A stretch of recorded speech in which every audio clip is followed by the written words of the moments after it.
Assalamu alaikum, y'all. Peace and blessings. How are you doing? What's going on, family? First, let me say this, my humble apologies, okay, for coming. I scheduled to come on at 7:25. I said I'm going to do this pop-up 7:25. Come on, it's like 7:40, so I'm about 15 minutes late, okay? It's for a good cause, because I was doing a TikTok, all right? Follow me on TikTok, by the way. Reading is freedom. And I was talking to the TikTok community about ABC Read, all right?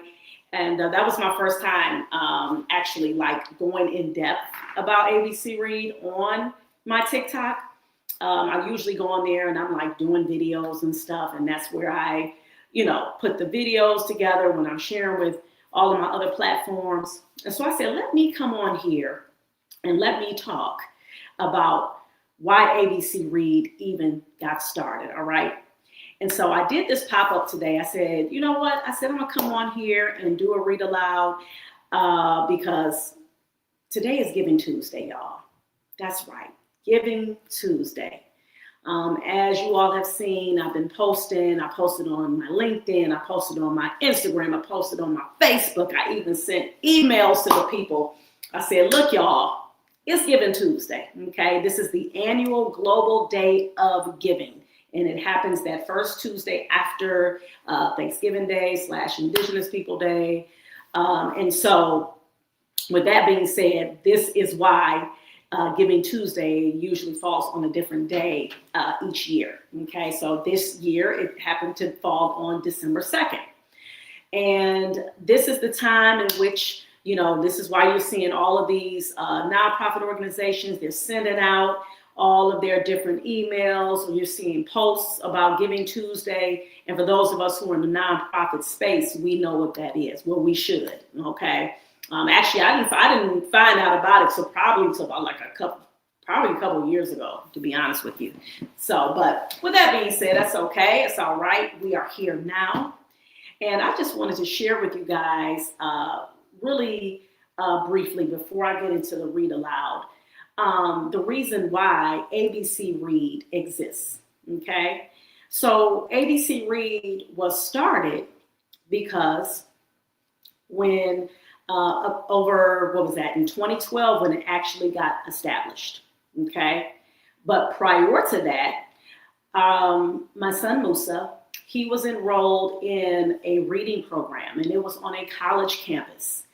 And that was, definitely one of the ways in which to get these kids, excited, right? Like, oh, wow, they're going to be on a college campus, because Musa, he was my only child at that time who was still not quite getting it when it came to reading. He even had speech delay, and come to find out, what I'm saying, years later, he's autistic. Okay, so, but he also had, he had some speech delays. There were some, different just delays cognitively. So we thought that, okay, putting him in this reading program would be able to help him. All right. And it was not free. And, and so again, an investment, right? Like, okay, look, what I'm saying? This is what should be able to help him. And so the reading program, one of the things that was cool is that they gave us a workbook, and they gave us a DVD, and you're supposed to do activities with your child at home to help reinforce, the different things they were going over during the reading program. But the thing that I remember, though, is that how dull the instructor was. He was, not really enthusiastic or engaging. But guess what? One day he was absent, and he had a sub. And the sub who was there, why does my son remember her to this day? And he's 19, about to be 20, inshallah, in a few weeks. He remembers her. He remembers her name because she was so engaging with that book, Where the Wild Things Are. She read that book. She had them get up and do the stomping, engage and be interactive, all of that. He remembers that. Well, of course, there's a reason behind that, right? Because children, they love to have that interaction. They need to be able to have that inner energy, right? They need all of that. They don't want you to just be kind of, just like, blah, blah, I'm getting through this. They can feel that. Kids, they feel energy. They can feel folks before we can as adults, okay? So to sum it all up, they asked for feedback. I told them, I gave them my critique. I said it would have been nice. It could have been more engaging. I think I may even said that it would have been nice if they could have got a certificate or something, whatever. So then I was like, you know what? I said, I can start something to where we have like some type of reading program or something like that in the community. And that was the impetus. That was the foundation of how ABC Read got started. And so originally, it got started with just focusing on the youth. Because again, I'm seeing how, oh man, you got a lot of kids, especially in our community here in Cleveland, where, kids are not doing well when it comes to reading. I knew about how their reading levels would go down in the summer, i.e. the summer slide, where a lot of children, they are not exposed to a lot of enriching and engaging literacy activities. So their literacy levels will go down. And so, long story short, ABC Read was born. We got established in 2012. We didn't start having programming, though, until 2014. And our first program that we had was at the farmers market. Shout out to 105 Gateway Farmers Market, Miko's Foundation. Shout out to Miss Veronica Walton, and her husband, Mr. Michael Walton, because they were the ones who helped me in being able to learn how to write a grant so that I can be able to get funding so that we can be able to do the programs that we were intending to do. And so that's what ABC Read, that's what we started. So we started off with having these programs like in the summer. That's what we focused on. And then I would go into the schools and do read alouds. And then what I would also do is bring books for the kids when we would go do read alouds. And we would also give books to the schools. I remember when my kids were going to E-Prep back in the day. Anybody know about E-Prep? And I would come into class, read, and then I would, leave some books for the classroom or for their libraries, bring some snacks in. So again, this is what ABC Read was doing, and it was just growing and building and growing and building to what we have today, to where we've given close to 8,700 books, close to knocking on the door of 9,000 books. We have a plethora of reading experiences, seasonal. So we increased to not only just having them in the summer, we would have it in the fall. We have our winter reading camp. We have our summer. We have our spring. All right. We also added in there a book club. So we have book clubs for our adults. We had 2 already. The first book that we read together was Post-Traumatic Slave Syndrome by Dr. Joy DeGruy. Then we read Rest is Resistance by Tricia Hersey. Now we are currently having our very first virtual book club for our youth. 3rd through 5th grade, they are reading the book JD and the Great Barber Battle. All right. And with all of those book clubs, they were virtual. And then our last one, we would meet in person, and ABC Read would treat everybody to a delicious meal while we discuss the book. We also had our very first parent workshop. It was called the Lead with Love Literacy Workshop. So the intent of that was to guide parents and caregivers and showing them how to cultivate a loving home that was filled with literacy, and giving them the history of, talking about, how in terms of how we should deal with our children and not going off on them, not making them feel like, oh my gosh, you don't know this, what is wrong with you? And immediately thinking they're supposed to get smacked upside their head, all of these, different things, they were getting at this particular workshop. The tools on how we can bring that love back into our homes as it pertains to helping our children become great readers. So again, this is what ABC Read has done. We've also been blessed to be able to have our very first fundraising gala last year. I mean, that was, excuse me, not, I said last year. I'm sorry, I'm tripping. Earlier this year. I don't know what, it was earlier this year, was we had our very first fundraising gala at the Hen Mansion. And you talk about just beautiful people showing up, people just understanding more about what it is that we do. And they're like, man, this is beautiful.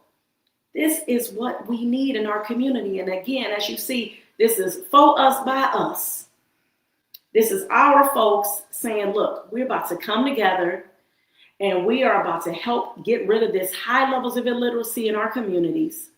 We're about to cultivate that mindset that reading is not just some mundane activity that you do, that you just got to learn so you can pass the test. Reading is something that we should always be doing, right? Not you read, graduate from high school, or you graduate from college and then you put the books away. No. We should always be reading. Preferably a physical copy of a book. Yes, because there's so many benefits to having a physical copy of a book. All right. And if you cannot, of course, listen to books on audio. And yes, there's benefit to audio because there are people who can no longer read the words, so they need to hear that book. So yes, there are tons of benefits to audio. But you can best believe those folks who may not be able to read physical copies, if they could, I'm quite sure they would. You're talking about being able to go back and you going through those pages and highlight and write, take different notes. It's so many different benefits, again, to being able to read those physical copies of books. And we have been so blessed throughout the years to be able to get grant funding, be able to get donations from the people like you who understand our mission, who understand how important it is to have your own home libraries. How come we still have in 2025, one in 2026, where you still have about 60% of homes where they are low income, where they do not have books in their homes? Do you know when I go into schools and I substitute teach, and I'll have the kids raise their hand, I say, how many of you all have books at home? You would think that everybody's hands would just shoot up in the air, right? No, not true. And I'm talking about, I ask the little babies, they could be pre-K all the way up to high school. I remember experiencing, we would be giving away books. I would experience adults. They'd come to the table and they'll see our display of books and they'll just look. And I'm like, oh, we want to get a book. And we have our snacks too. Oh, no, you know what I'm saying? I'm good. I'm sitting up here like, why are you turning down a book? Like, why are you turning down? Even if you didn't want to, even if, say, hypothetically, it was some books on that table, you're like, none of these, they're not resonating with me. I'm not feeling these books. Okay, could you at least take a copy or two and give to somebody else? So you telling me you don't have like no kids in your family, no adults in your family who like to read that you could just give to? Things like that, to me, I'm like, you just should not do. If somebody's offering you a book, I mean, of course, unless it's something that's like, you looking at like, okay, that's not my cup of tea. Again, like I said, that's fine. You may not want it personally. But again, what we definitely have done over the years, not only have we gotten books that we saw that a lot of people like, we also would get feedback from the community. We would constantly ask, so what kind of books do you like? Oh, you like mystery? Oh, okay. You like romance? Oh, okay. Or you like sci-fi? Or you like that Octavia Butler? Oh, okay. We got you. And we'll have them. We'll show up because it wasn't just about, oh, okay, here you go. Here's the book. No, we are engaging with the community. We are finding out, well, what do you like? We're asking those children, what kind of books do you like? Oh, you don't really like to read? Okay. What is it that you like or what do you enjoy? Oh, you like baking? Got you. Okay. Guess what? We got some cookbooks over here. We got that Tabitha Brown cookbook for you. We got this other cookbook for you. Or if we didn't have it, we'll make sure we get it for next time. That's the kind of impact that ABC Read has been making in the community. Okay, so we're sparking and igniting that conversation around literacy. When we had our very first Reading is Freedom library up at the Patterson Park in East Cleveland, we had that library. That library was put up, I want to say, in July. That was, I want to say, 2022. And the moment we had that library, it was built. Shout out to our dear brother, Michael Walton. Built that library, painted it, even put a light in it. Had Reading is Freedom on the side.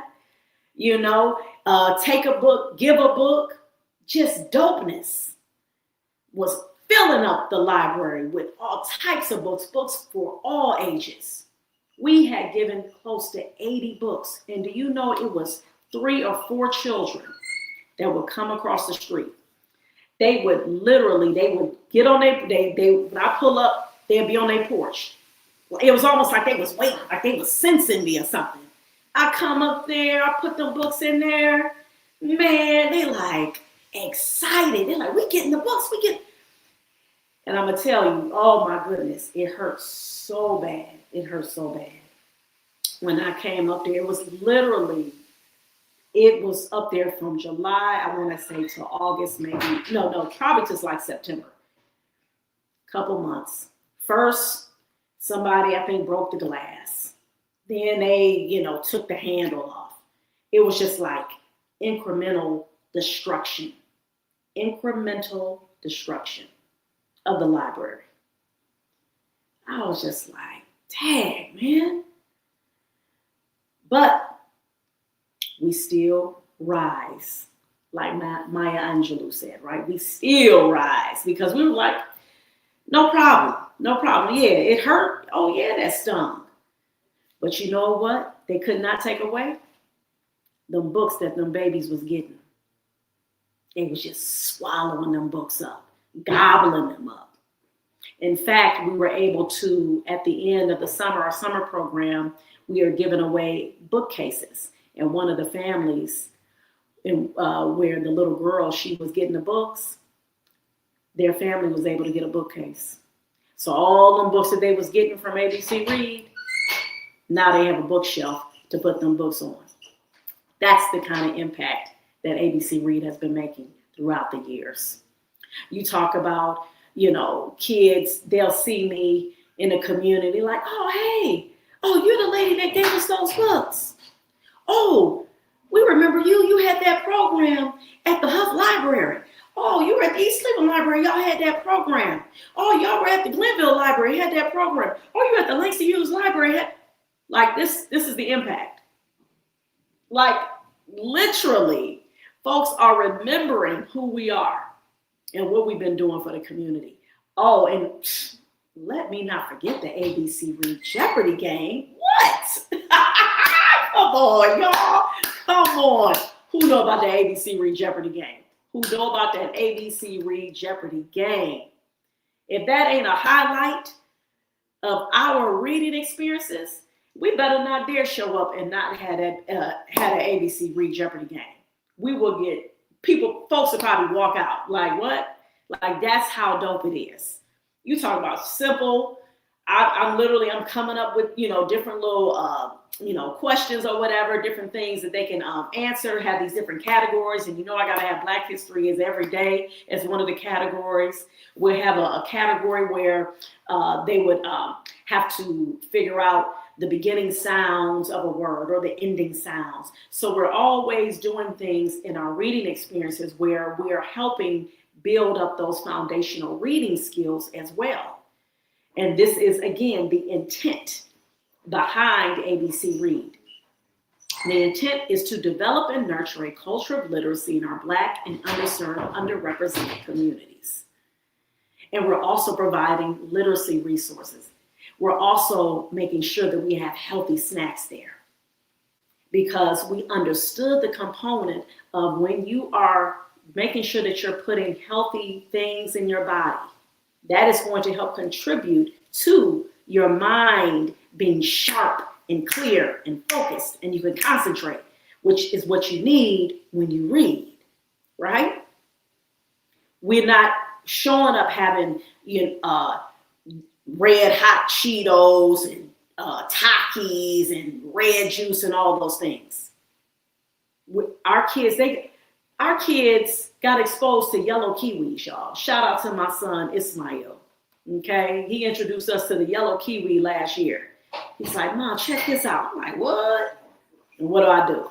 I said, you know what? I said, I'm gonna make sure that our community have that when we have our reading events. I'm gonna make sure I go and get those yellow kiwis. Yellow kiwis are very high in vitamin C. Like, these are the things that we're getting. Then we had our dear sister, Val Woods.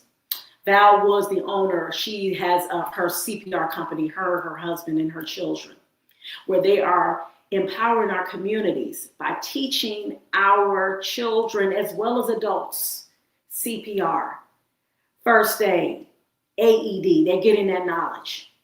She even hit me to the fact that how many of our kids have babysat or are babysitters? And I'm like, okay, yeah, that's true. I remember I had to babysit.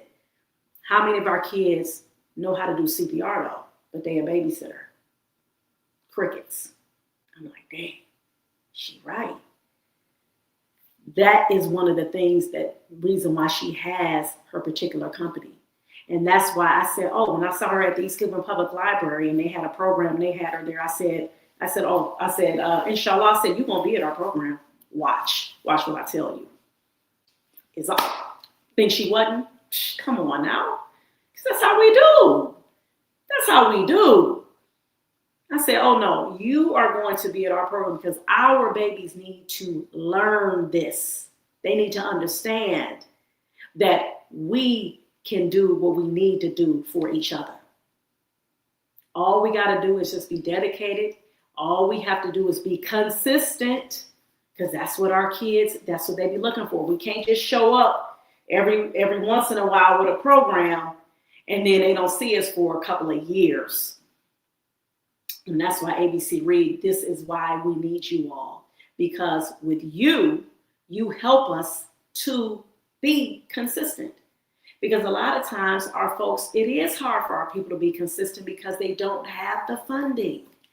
And then when you got cray-cray, going around talking about, we gonna snatch this, we gonna take that, you can't have it, you can, once again. And this is why we got to go back to what our ancestors taught us. Like, okay, you keep doing what you do. We already know how y'all roll. Well, we got this over here. We got this circle, this village right here. Oh, what you need? Okay, y'all having what? You trying to have a dinner celebration for those youth?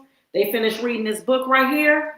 Oh, okay, y'all want to treat them to a delicious meal and have a special treat? We got you. No problem. Ding. Click donate. What? We're not worried about what funding they took away. We're not worried about the fact that y'all sit up there. See, you can't say this word because you say this, then you ain't gonna get no funding. We don't have, when you got folks who show up, when you got folks who like, I don't care about all that. Can't nobody, you ain't gonna pocket watch me. I can give to who I want to give to because I know I'm giving to people who care about my people. That's what I'm talking about. This is what we need. We need to show up for each other like this consistently. And again, if everybody do a little, then a few people don't have to do a lot. Do I need to say that again? If everybody do a little, then a few people don't have to do a lot. I'm going to say it one more time. If everybody do a little, then a few people don't have to do a lot. And that's what showing up means. That's what community is all about. Shout out to my dear cousin, Olacia. She dropped that. She was our first donor of today. Bam! Soon as I said, oh, Giving Tuesday, she like, ding! Wop! Whoop! Okay. Then my dear sister, Jennifer, my co-author, what's up? What's up? She showed up and showed out. She said, ding! Come on. That's what I'm talking about. Showing up. It don't have to be a lot. You get $5 here, $10 here, $20. And if you got it like that, then you can give it like that. Okay? That's how we do. That's how we do. And again, the proof is in the pudding. go to abcread.org. Follow us on the social media. As you see, we show up. We on out here in them TikTok streets, them IG streets. We on LinkedIn Avenue, and we on Facebook Road. Okay, that's where we at. We in all them places. So you see what we're doing. Consistently doing the read alouds every Sunday. Now have the added component, the Kahoot game. Why? Because I understood that our kids need to work on comprehension. I said, well, let's create a fun way to be able to do that. You know, I could easily just come on and read aloud and just, you know, maybe ask a few questions. But I'm like, you know what? Let's gamify this, right? Our kids love games. They own you know, their devices. They like to play games. And a lot of our kids they know about Kahoot. They know about Kahoot, and the other one is Blooket. So a lot of our kids are already familiar with it. So I said, well, why not make a Kahoot game to go with the read aloud? And this is an engaging way, not just for kids though. It's for the adults too. The adults, they get involved. A lot of our participants, when we have our Sunday read alouds, are adults. They enjoy it. One of you know, my dear sister Margaret, she like, I look forward to those Sunday read alouds. I look forward to that Kahoot game. I'm like, that's what I'm talking about. So again, I did, okay, that's under 30 minutes. All right, cool. But like I said, I wanted to do a pop-up read aloud. It's 8:08. Some of your babies are still probably awake. If not, that's okay. You guys will be able to see the replay. But like I said, this is about Giving Tuesday, and we are always giving. That is something, that's why ABC Read was created, to always be able to be in a position to give to the community. Give what? Giving that value, you know, making sure that our people understand that we place high value on literacy. Like, we don't play. Like, we want to see our folks very well read. We come from literacy. We come from folks who understood the value of education and learning and being a studied person. Not somebody who's going around talking about, no, we don't need to know how to read with your lips poked out, looking like you just stepped off a plantation. Come on now, we ain't got time for that. You know what I'm saying? Yes, we do. All of us should know how to read. Reading is freedom. Reading is power. And when you are able to read, you don't have to depend on nobody else. You can read it for yourself. You go pick up that book. And if it's something that obviously you don't know, it's too much or whatever, then you ask somebody to help you. But please don't ever say you want to depend on somebody else. That's the key to becoming an entrepreneur, or somebody who wants to invest, or somebody who wants to buy real estate, or somebody who wants to enter into, I don't care what profession, whatever you do, whatever you do, wherever you go, whatever it is that you need, you got to know how to read, period. So that's with that being said. Now, it's time to read. Bam! Yes, one of my faves. I was going to read my other book, but I said, you know, I'm going to read this book. The reason why is because when I was subbing at a school yesterday, and I was the intervention specialist sub, and these young brothers, I said, you know what, y'all, so I'm going to put on a read aloud for y'all, okay? And because I got this book, I read this book on my YouTube channel, Reading is Freedom. And they were like into the read aloud. And then I asked them questions afterwards, a few questions, and they were understanding. They had never heard about Black Wall Street. And when I started asking, I said, well, one of the things you learned, one of the boys said that Black people were really rich. I said, go ahead, brother, shut your mouth. That's what I'm talking about. That's what I'm talking about, okay? Shoot, all our babies need is exposure. Remember that, exposure. When they're exposed to stuff, now they are like, oh, wow, okay. They start getting excited. The wheels start turning in their little heads. We can't, don't give up on our babies. Don't give up. No. So here we go. Unspeakable, the Tulsa Race Massacre. written by Carol Boston Weatherford, illustrated by Floyd Cooper. Yes, indeed, y'all. Yes, indeed. And another reason why I wanted to read this book too was because the last living survivor of Black Wall Street, she had just passed. All right, I gotta, what's her name? Somebody put in the chat. I'm gonna look it up real quick because I want to shout her name out. Okay, let me see, hold up, y'all. Last living survivor. Oh, here we go. Yep. Yes. Leslie Benningfield Randall. 111 years old. Oh, no, wait. No, I'm sorry. No. The one who just passed. Viola Ford Fletcher. That's the one. My apologies, y'all. My apologies. Viola Ford Fletcher. Yep. She was the one who just passed. Oh, no. I said it right. I'm sorry. Look, y'all, I'm messing my stuff up. See, look, I'm getting it right. I'm getting it together. Leslie Benningfield Randall. Right. 111. Yeah.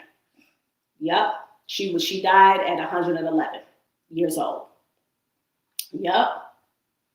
So that was one of the reasons why I said I wanted to read this book too. Okay? All right, so here we go.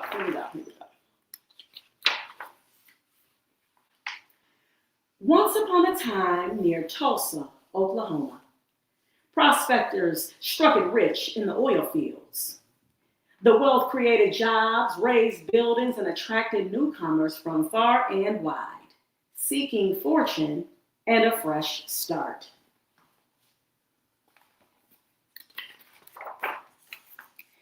Once upon a time in Tulsa, there was a community called Greenwood.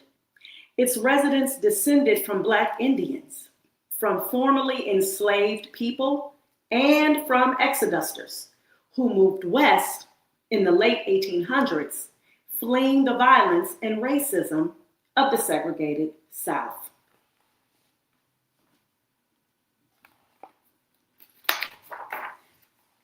Once upon a time in Greenwood, there were some 10,000 people living in a 35 square block area.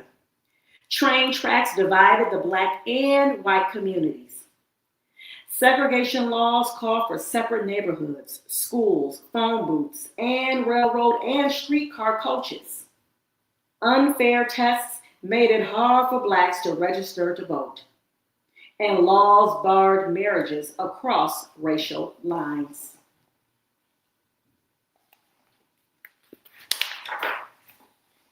So many Black businesses cropped up along a 1-mile stretch of Greenwood Avenue that educator and business leader Booker T. Washington called the area the Negro Wall Street of America.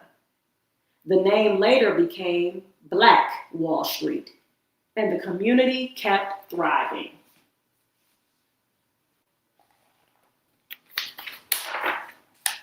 Once upon a time on Black Wall Street, there were dozens of restaurants and grocery stores. There were furriers, a pool hall, a bus system, an auto shop, nearly 200 businesses in all. There were also several libraries, a hospital, a post office, and a separate school system, where some say Black children got a better education than whites.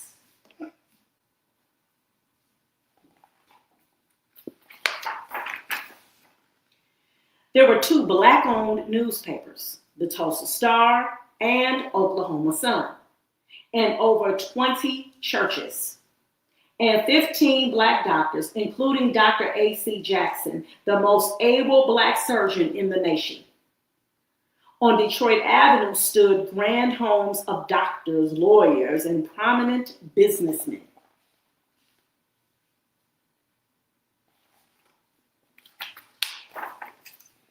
Once upon a time in Greenwood, there were barbershops and beauty salons.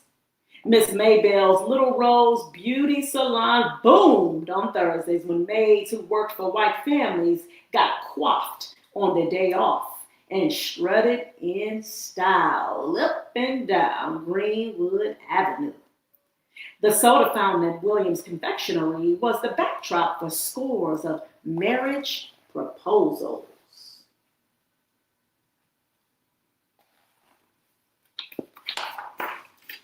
And there was the luxurious Stratford Hotel, then the largest black-owned hotel in the nation.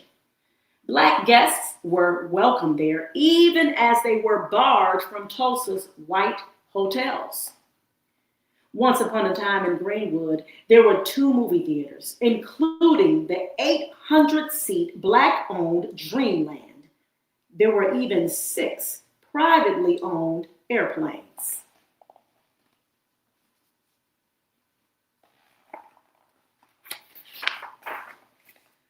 But in 1921, not everyone in Tulsa was pleased with these signs of black wealth, undeniable proof that African Americans could achieve just as much, if not more, than whites. All it took was one elevator ride, one 17-year-old white elevator operator accusing a 19-year-old black shoeshine man of assault for simmering hatred to boil over.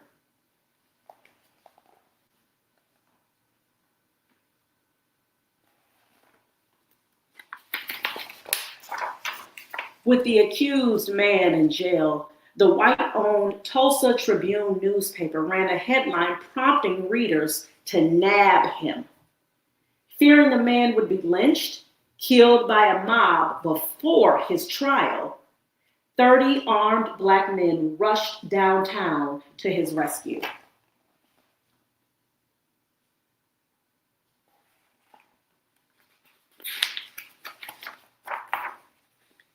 At the jail, they faced off with 2,000 armed whites. On May 31st, 1921, one day after Memorial Day, a holiday honoring fallen soldiers, skirmishes between the two groups left 2 black men and 10 white men dead. But the worst was yet to come. Unable to get to the jailed suspect, the white mob sparked rumors that the black community planned to attack.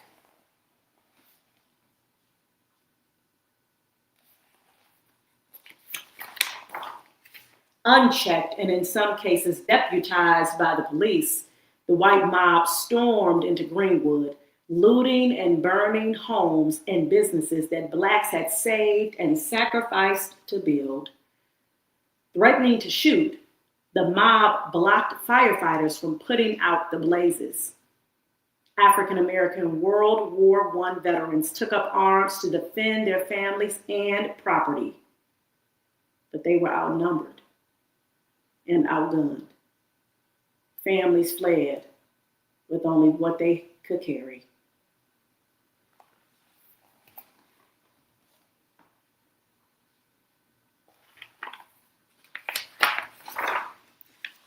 Once upon a time in Greenwood, up to 300 black people, including Dr. Jackson, were killed. Hundreds more were injured. More than 8,000 people were left homeless. And hundreds of businesses and other establishments were reduced to ash. The police did nothing to protect the black community. When the National Guard arrived the next day, all that was left to do was to put out fires and move thousands of black residents into camps outside of Tulsa. As their community lay in ruins, black residents had to carry passes to enter the city.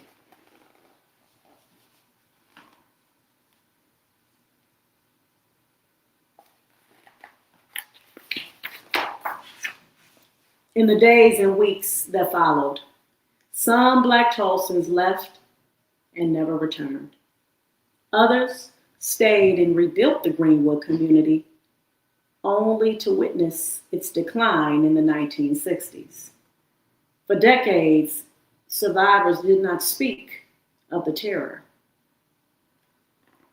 75 years passed before lawmakers launched an investigation to uncover the painful truth about the worst racial attack in United States history.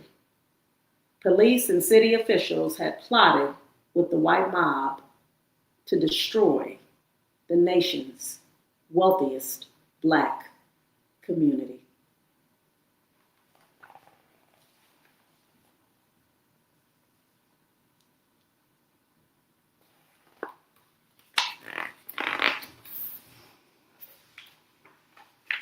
Today, Tulsa's Reconciliation Park remembers victims of the 1921 massacre and recalls the role of African Americans in Oklahoma history.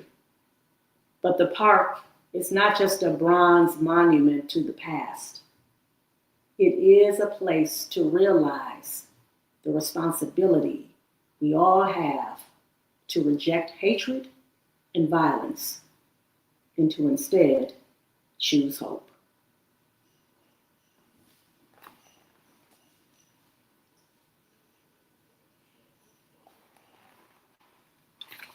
And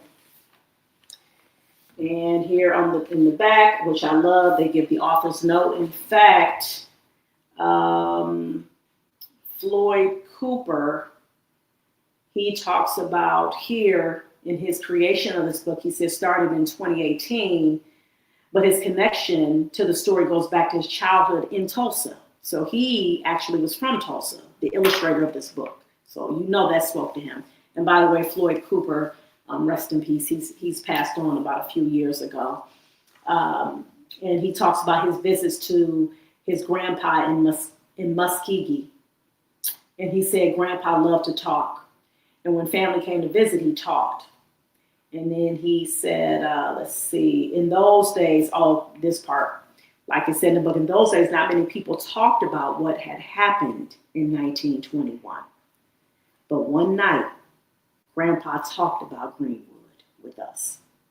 He talked about how he had grown up there, and he had told us how he was home that night when folks from south of the Frisco tracks came into Greenwood. He said everyone was caught off guard like sitting ducks when the looting, shooting, and fires burned Greenwood Avenue, the famous Black Wall Street, to the ground. That's deep. So this is his grandpa right here. Grandpa Williams. Picture of him right here if y'all can see him. Again, that's the illustrator. This is his family. So his roots was from Tulsa. And again, Floyd Cooper has passed on now. But so again, just as a reminder, this is what we do in our ABC reading events. We read books like this. We give books like this. We have projects, just like one of our very first group projects was our youth getting together to make a mock Black Wall Street. We talked about Black Wall Street, right? And then afterwards, we talked about, okay, if you want a community, what kinds of things should you have when you're building a community? And then some of the kids, hospital, schools, libraries, homes, grocery stores, a veterinarian, a veterinary hospital, right? All these different things that our youth were saying. And then I said, okay, well, let us build it then. So we had our construction paper, we had our, I think I had got like a, not a cardboard, but the trifold. And, and then we had like a little street on there. We had a street on there. And in fact, my son Musa, he now he's about to be 20. Again, for those of you who didn't catch the beginning of this, he was the reason why we started ABC Read, okay? Because of wanting to have engaging, enriching literacy activities and events that reflected the community that needed these reading events the most, which is our Black, underserved, underrepresented communities. So, but again, just like I was finishing up, the kids, they were building the different buildings. They were making a little hospital, the little, little grocery stores and libraries. I mean, it was just super, super dope. And I got pictures. Actually, I got to go back so I can post these pictures. But these are just some of the things that were cultivated and fostered in our reading events. And this is why on this Giving Tuesday, once again, we are asking that you give what it is that you can. You still have time, and even when it's not Tuesday, you can still give as well. But today is the official annual Giving Tuesday, where annually, globally, everybody is giving to their favorite nonprofits, their nonprofits that they see are doing their work in the community, that's making an impact, making a change, making a difference, being a change. They want to see all of the things, right? And this is what ABC Read has been doing for over 10 years. I've been so blessed to be able to have this creative mind, having this vision of what things that we can do to ignite that culture of literacy and to make it be a pleasurable moment for ourselves and our families, our communities. And this is something that, again, inshallah, God willing, we continue to do consistently. My intention eventually, I would love for ABC Read to grow outside of these walls of Cleveland and to grow globally. That is one of my intentions of ABC Read. And I know it can with you all's help. And again, like I said, right now we are raising $2,000 today. So far, we have a couple of donations that we've received. Shout out again to Alicia and Jennifer. We are asking because we are about to have our dinner celebration for our youth who have been a part of the book club where they have been reading this book here, JD and the Great Barber Battle. We are convening this Sunday virtually, and then our final one, which is December 14th, they are being treated to a meal. We want to have a beautiful surprise for them as well. And so, of course, all of these things, they take donations, they take money. And this is why we're asking. Also, we are still giving out these types of books. These are the books we've given over and over and over again to our community. And we appreciate the donations so we can purchase those. And then the last piece is our winter reading camp that is taking place in January, 2026. Holla, inshallah. And we've been doing these like over the years. So those of you all who know, about what ABC Read has done. I'm so glad that people are now talking more and more about what we have been doing. That's how things are, right? When you first come on the scene, people may say a couple things, but they looking to see, okay, are you gonna be here? What kind of you gonna be a one and done, or are you here for the long run? One and done, or here for the long run? All right. And so our intent is to be here for the long run, and this is what we do. And we appreciate you all again, thanking you. This is a day of gratitude. Every day is a great day of gratitude, but especially I just want to just keep thanking everybody who has been showing up consistently. I thank you. Thank you so much. Your shares, your prayers, your donations, whether it's money, whether it's books, whether you gave us arts and crafts. Shout out to our dear sister Honey Bell Bay. She had loaded us up one year. We got all kind of crafts and stuff that we still be using. She gave this probably about 3-4 years ago. Okay. So folks, they've been showing up consistently, and I thank you. And that's, people who are from Cleveland. A lot of our folks, we get support from people who are outside of Cleveland. Shout out to Philly. Philly been coming through for real. So I thank y'all. So much. And make sure you share this. All right. I came on here a little longer today on purpose. Yes, indeed. So I wanted to talk about ABC Read so you guys can, for those of you who are new, for those of you who just started following, those of you who you started to see me in your feed, and you're like, man, let me check out this sister. Even if you listen a little bit, you'll get, some nuggets and jewels about what ABC Read has been doing. I have to shout out my board members. I thank them tremendously. and our volunteers. I got to give a special shout out to one of our newest volunteers, AJ. She is just such a beautiful soul, okay? Such a beautiful presence, man. Just phenomenal. And you know, I thank her, and I gotta thank my kids too. My kids, they were the volunteers before they knew they was volunteers, because they literally they like, here we go again. We gotta set up for this. But I'm like, listen, you all are learning some valuable tools and skills that is going to take you far. Okay, you know, when you are understanding the value of how you are helping others, that right there is something that you want to keep. Okay, you want that to be a part of your character. And that's an added component too that I will say that ABC Read is about. It's about character building, because again, the intergenerational piece. So our youth are learning how to be in community with our elders, and understanding that our elders are to be listened to. Also, our elders also listen to our young people.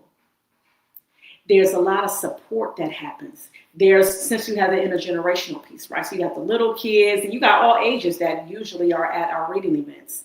So now you have the older kids who are showing the younger kids. They are being patient with them, right? The younger kids are learning from the older kids. They are all in this community space where everybody is welcome and respected, and they understand the value of literacy. And then we all just so happen to be reflective of each other. We come from a lot of the same communities. Even if you got our folks who may not come from, you know, maybe the inner city, they may live on the outskirts, they live in the suburbs, whatever. It doesn't matter. We still come from that same experience. And you know, this is what ABC Read is all about. And we appreciate you guys who have supported us. And I hope that you all continue to. Make sure that you share this live on all the platforms that we are on. And again, we thank you. And remember to donate, okay? Make sure you donate. You can donate through Cash App. You can donate through our website. And you can donate through that QR code that's on the flyer that's circulating. You can click the link as well. All of this goes straight into our ABC Read account, all right? And which we use those funds for what I said that we're going to use them for on the flyer, okay? So again, thank you. My name is Ms. Sasha, and I'm the founder and executive director of ABC Read. My mouth is like cotton right now. I need to wet it. Let me get a little swig of water. I'm not going to get off anyway. But yeah, so, woo! With that being said, thank you. Have a beautiful night. And remember, reading is freedom. Peace.